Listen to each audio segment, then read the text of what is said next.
इस वक्त की बड़ी खबर के साथ, जहां पर पंजाब और हिमाचल प्रदेश से चुनाव कराने के सीखेंगे गुण और आयोग ने पड़ोसी राज्यों में टीमें भेजने का फैसला लिया है।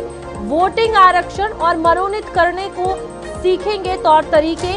दोनों ही राज्यों में हाल ही में स्थानीय निकाय चुनाव हुए हैं और जम्मू कश्मीर में भी इसका अंदेशा लगाया जा रहा है कि जल्द ही चुनाव जो है वो करवाए जाएंगे। जम्मू कश्मीर राज्य चुनाव आयोग केंद्र शासित प्रदेश प्रशासन के साथ मिलकर पड़ोसी राज्यों पंजाब और हिमाचल प्रदेश में हाल ही में हुए लोकल बॉडी चुनावों के तरीके और उनके आयोजन के तौर तरीके सीखने के लिए आधिकारिक टीमें भेजने की तैयारी कर रहा है।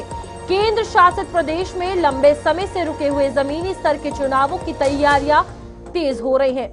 आधिकारिक सूत्रों ने बताया कि ये टीमें चुनावी प्रक्रिया के विभिन्न पहलुओं की जांच करेंगी, जिनमें पंजाब और हिमाचल प्रदेश में लोकल बॉडी चुनावों के दौरान अपनाई गई वोटिंग प्रक्रिया, आरक्षण का तरीका, नॉमिनेशन का तरीका और प्रशासनिक व्यवस्थाएं शामिल है। उम्मीद है कि इससे मिलने वाली जानकारी आयोग को जम्मू कश्मीर में पंचायत और म्यूनिसिपल चुनाव कराने के लिए एक सही रोड मैप बनाने में मदद करेगी। सूत्रों के मुताबिक राज्य चुनाव आयोग केंद्र शासित प्रदेश के अलग अलग इलाकों के वोटरों की सुविधा के लिए 2 भाषाओं वाली वोटर लिस्ट शुरू करने की मांगों पर भी विचार कर रहा है। ये प्रस्ताव विचाराधीन है और चुनाव कार्यक्रम को अंतिम रूप देने से पहले इसकी समीक्षा भी की जाएगी। तो आपको बता दें कि अब हिमाचल से जो है ये कहा जा रहा है कि ये गुण सीखते हुए नजर आएंगे जम्मू कश्मीर में चुनाव आयोग, क्योंकि यहाँ पर लंबे समय से अब मांग की जा रही है। और हमारी रियासत की बात की जाए, हमारे हक को लेकर बात की जाए, इन तमाम चीजों में आपसी कलह जो है वो बनी हुई है, लेकिन स्पष्ट नहीं हो पा रहा कि आखिरकार चुनाव कब होंगे।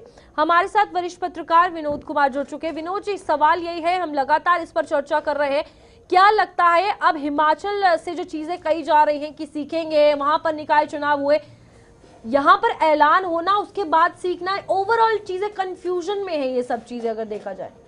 वेल रूपाली, आपने ठीक कहा कि स्टेट इलेक्शन कमीशन चाहता है कि जो आने वाली इलेक्शन है, जो उनको पहली बार इलेक्शन करवाने का अवसर मिलेगा, वो चाहते हैं कि कोई कोताही, कोई लूपहोल ना रह जाए। और उसके लिए बेटर है कि जो नेबरिंग स्टेट्स है आपकी, पंजाब है, जैसे हिमाचल है, बिल्कुल पास में है, टीमों को वहाँ पर भेजा जाएगा और वहाँ से सीखा जाएगा कि किस तरीके से वो इलेक्शन कंडक्ट कराते हैं। और यही एक वजह है, अगर कुछ सीख करके आते हैं उसको यहाँ पर इम्पोज किया जाता है और बेहतर तरीके से इलेक्शन हो जाता है, तो बड़ी अच्छी बात है। यहाँ पर पंचायत की अगर बात करें, पंचायत चुनावों के लिए कहा जा रहा है कि बूथ स्तर पर लोगों को एक्टिव किया जाएगा, यहाँ पर चुनाव आयोग अपने लोगों को एक्टिव करता हुआ नजर आएगा। लेकिन दूसरी तरफ तो सरकार कह रही है कि स्टेटहुड नहीं मिलेगा तब तक चुनाव नहीं करवाएंगे। कैसे पॉसिबल है ये चीजें? देखिए, ये सरकार कह रही है जब तक स्टेटहुड नहीं मिलेगा तब तक इलेक्शन नहीं करवाएंगे, लेकिन ये आखिरी फैसला नहीं है। देखिए, जब तक रूपाली, हम बार बार ये डिस्कस करते हैं कि ग्रास रूट डेमोक्रेसी जब गायब हो जाती है तो फिर डेमोक्रेसी पूरी तरह से प्रभावी नहीं रहती है। और यही बात है, आप देखिए ना, पंचायत नहीं है, यानी PRIs नहीं है, पंचायती राज इंस्टीट्यूशन नहीं है, ना ही आपके BDC हैं, ना ही आपके DDC हैं और ना ही निकाय है। ये होती है ग्रास रूट डेमोक्रेसी। ऐसे में आप इन चुनावों को ज़्यादा देर तक रोक नहीं सकते हैं। ये अलग बात है कि जम्मू कश्मीर की भौगोलिक परिस्थितियाँ ऐसी हैं या फिर यहाँ पे आतंकवाद की वजह से लिंगर ऑन किए जा सकते हैं, लेकिन अभी यात्रा शुरू होने वाली है 3 जुलाई से। यात्रा के दौरान तो कभी संभव ही नहीं है, लेकिन यात्रा के बाद हो सकता है सरकार एक बार फिर प्रयत्न करें और चुनाव कराएं। लेकिन क्या जो मॉडल पंजाब और हिमाचल में अपनाया गया है इलेक्शंस के लिए, वो जम्मू कश्मीर में सफिशिएंट होगा कि उस हिसाब से यहाँ तैयारियां की जाए? देखिए, उनका जो मॉडल है, उनकी जो जितने पोलिंग स्टेशन, पोलिंग बूथ, जो जनसंख्या वहाँ पे होगी, उसको आधार बना करके अपने साथ कंपेयर किया जाएगा।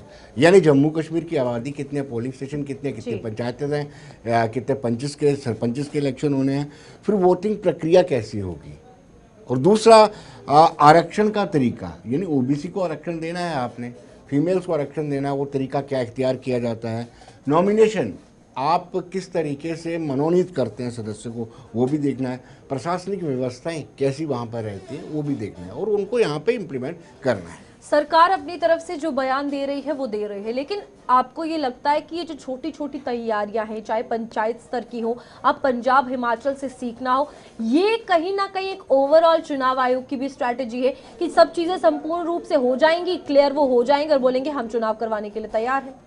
देखिए रूपाली, कोई भी जो विधायक जीत करके आते, कोई भी सरकार, वो कभी नहीं चाहती है कि उनकी पावर डिल्यूट हो जाए। अगर डीडीसी वीडीसी बनते हैं, सरपंच पंचिस बनते हैं, तो उनकी पावर जो है, विधायकों की पावर थोड़ी सी डिल्यूट हो जाती, कम हो जाती है। वो तो नहीं चाहेंगे, लेकिन असल में आपने 73 और 74th अमेंडमेंट को इन टोटो लागू करना है, तो आपको इसमें कहीं ना कहीं मानकर ही चलना पड़ेगा कि ग्रास रूट डेमोक्रेसी बहाल करनी है।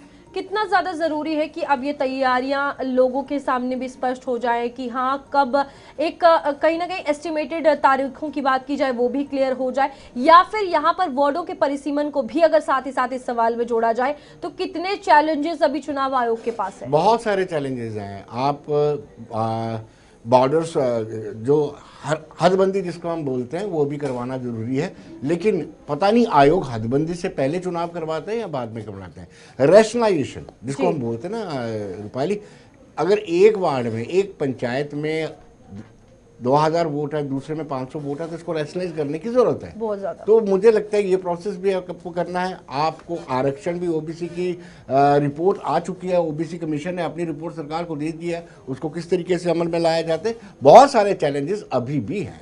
ठीक है विनोद जी।